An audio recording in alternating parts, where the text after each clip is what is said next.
previous lesson, we introduced the topic of business environment or business and its environment. We looked at the definitions of key terms, that is the meaning of business, profit, and loss. We then went ahead to have a detailed discussion on the purpose or reason for the existence of businesses. We said that these are the very reasons to why people establish, or some of the reasons for the existence of businesses are the reasons to why people establish businesses. We said that a business refers to any activity that is carried out by an individual or by an organization with an aim of making a profit. We say that a profit refers to what the business earns above what it spends in the provision of goods and services. I then left you with a to-do assignment where you were to give reasons to why an individual may want to start a business. And some of the reasons, I hope you captured them well, or you went through the assignment and you have some of the reasons jotted down in your notebook or at the back of your mind. Now, to take you through to some of the reasons to why an individual may want to start a business, one of them is in order to make profit. One of the reasons to why an individual may want to start a business is to make a profit. Remember, when you are establishing a business, you'll want to increase your revenue, or rather you'll want to increase your income by investing some of your extra cash that you have, or putting into use some of the resources that you have in order to earn a profit at the end of the day, to increase your income. So the second one is to create employment directly or indirectly. And this is one of the reasons to why one may establish or start a business.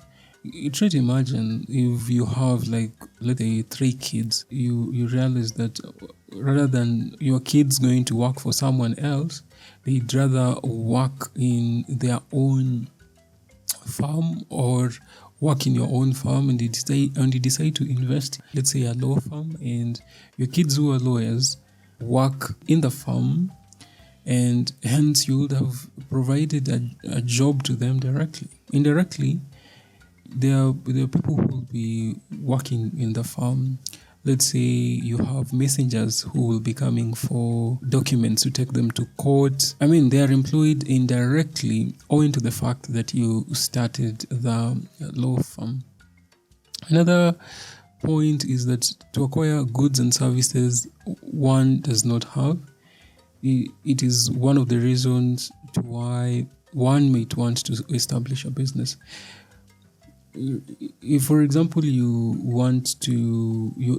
living in a place where you don't have milk, then you decide to establish a dairy farm to cater for your own domestic needs, as well as, earn some extra cash from the sale of surplus milk that is produced in your farm.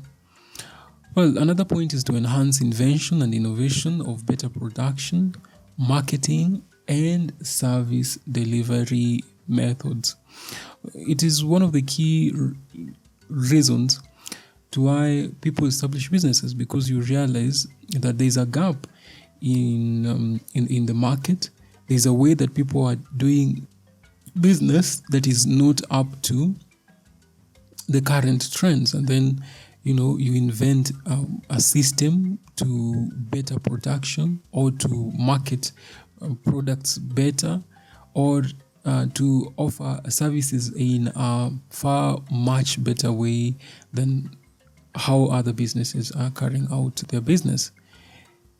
It is one of the reasons to why people want to establish business, so they can be able to bring out new innovations and inventions to bring about an improvement in the already existing systems. Another point is to give unique or specialized services. You might establish a business in order to give services that are specialized. Let's say if you are a doctor and you realize that in the place that you're working or you're rendering your service, people don't have access to the state-of-the-art machines that detects new diseases. Then you go and procure new machines so that you can be able to enable people to have access to such services where they can be able to detect diseases at early stages and be able to have them cured. Well, another point is to gain self-satisfaction by being one's own boss. I mean, if you're tired working for someone, then one of the best ways to earn a living and get satisfaction is by setting up your own business. By doing that, you become your own boss. You have the liberty of doing what you want, making decisions without consulting, and you get to enjoy all the profits that come up with being an entrepreneur. Well, so these are some of the reasons to why an individual may want to start a business. And remember, this is a question that came in the KCSE 2015 paper 1. I hope that these were some of the points that you highlighted as you are doing your homework. Well, before we start today's lesson, just a reminder, kindly subscribe to this channel so that you can be getting periodical updates once a video pops up. The bell button so that you will be getting these periodical updates.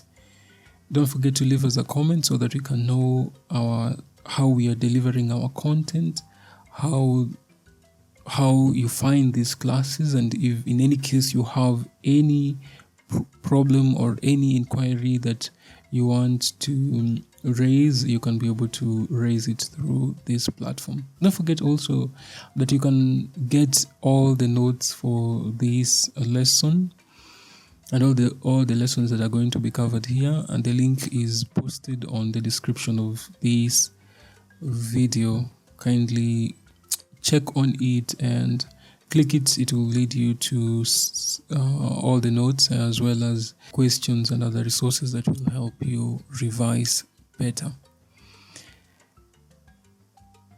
On today's lesson, we are going to continue with the topic that is business and its environment. And today we are going to look at the main types of business activities that exist. And before we look at these main types, it's very prudent for us to understand what business activities are or entail. When you talk about business activities, what we mean by this term is that these are activities which involve the provision of goods or services with an aim of earning a profit. This refers to the activities which involve the provision of goods or services with an aim of earning a profit. Remember that activities that are done without the intention of making a profit are referred to as non-business activities. I can give you an example. Most NGOs are into the business of giving out aid to vulnerable society, to people who are disadvantaged, to areas where there are calamities, such as wars, such as famine, and other challenges that hinder people from having a normal day-to-day life. And these NGOs do not carry out business activities. Theirs mostly involves non-business activities that involves giving out aid or rendering out aid. So we cannot categorize them as business activities. If today you have your brother, you go out and buy a shirt for him and give it to him, then we cannot say that you've carried out a business transaction. If were it the case that you went and bought the shirt and then sold to him at a profit, then you would say that you've carried out a business activity, because what you've actually done is that you have provided a good with an aim of doing what? Of earning a profit.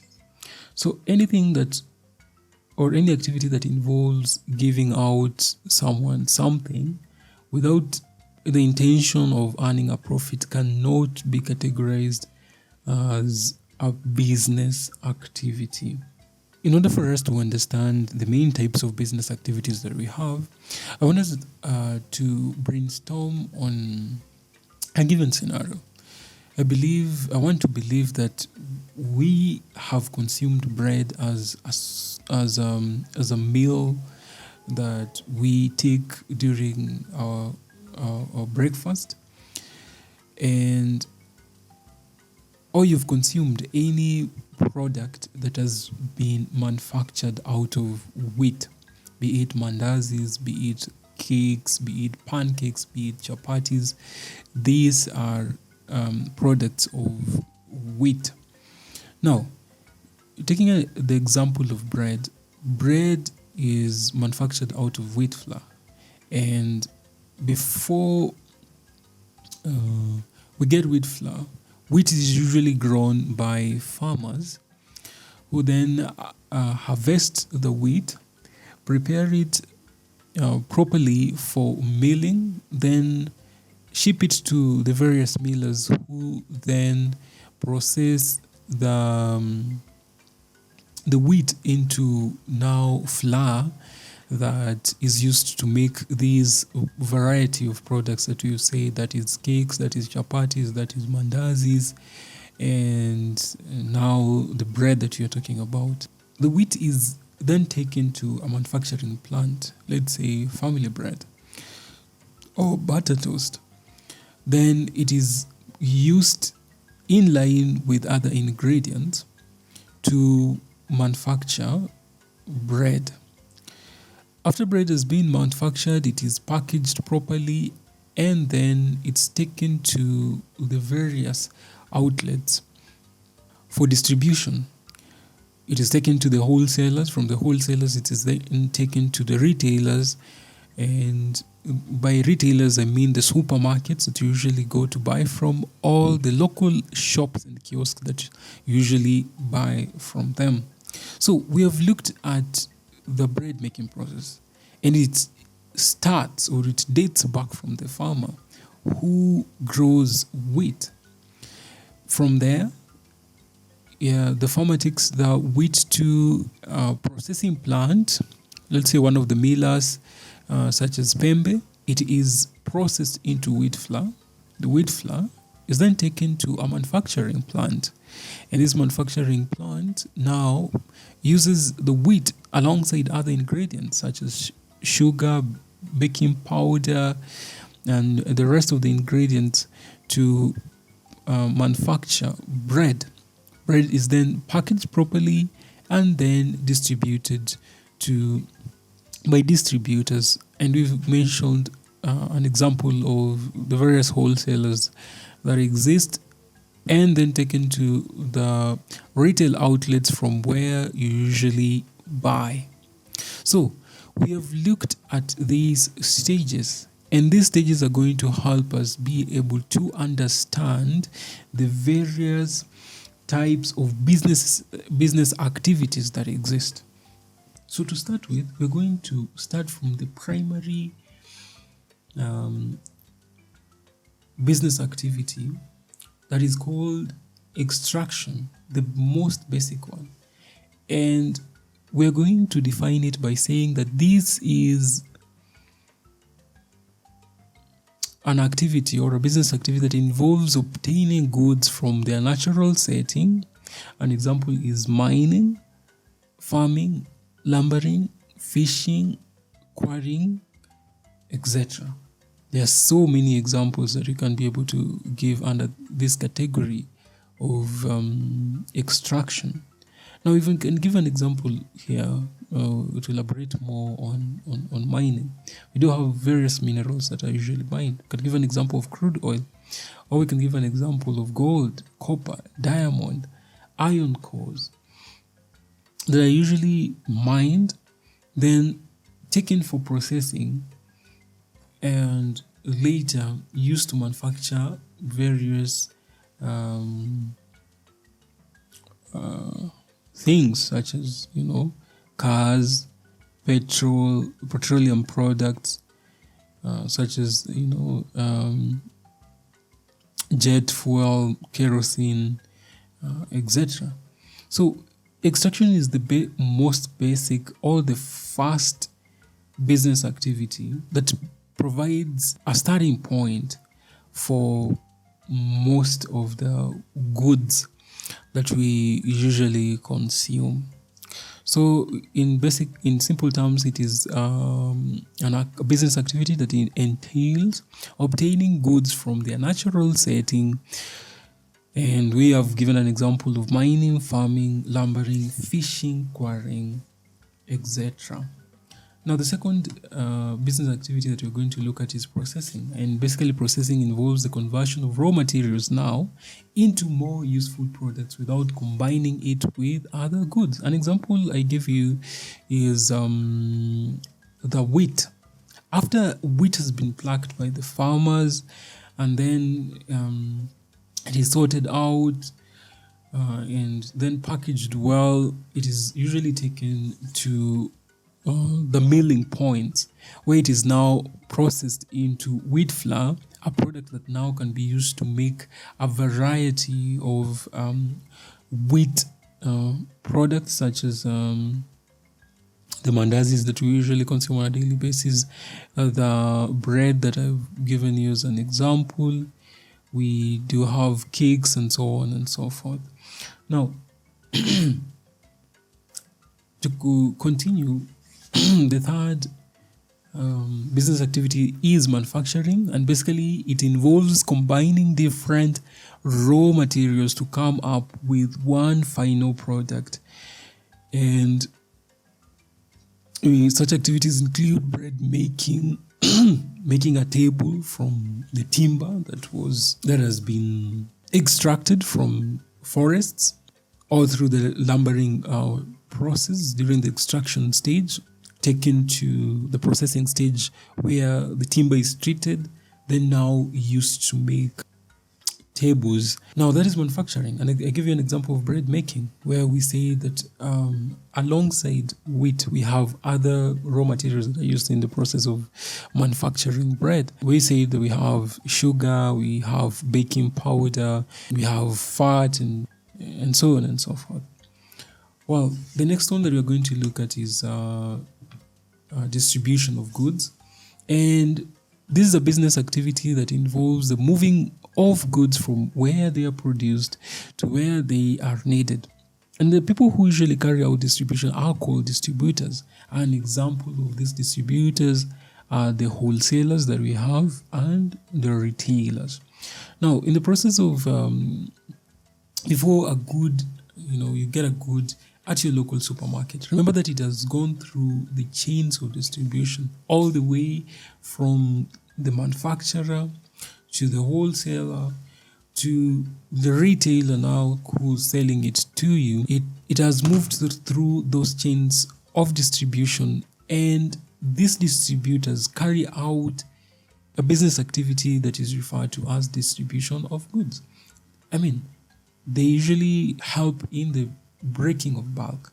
Remember that manufacturers usually sell these goods in bulk to the wholesalers, who then sort them out, then break them down into small portions, which they then distribute to retailers, who then put them on the shelves that you usually get them from.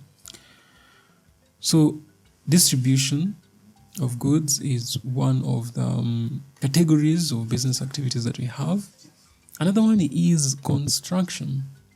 And basically, construction involves building of structures. An example of structures that have been built are the bridges that we have. We have ships, we have aeroplanes, we have cars, we have houses, we have roads, we have railways, we have runways, we have so many construction items that we can be able to see.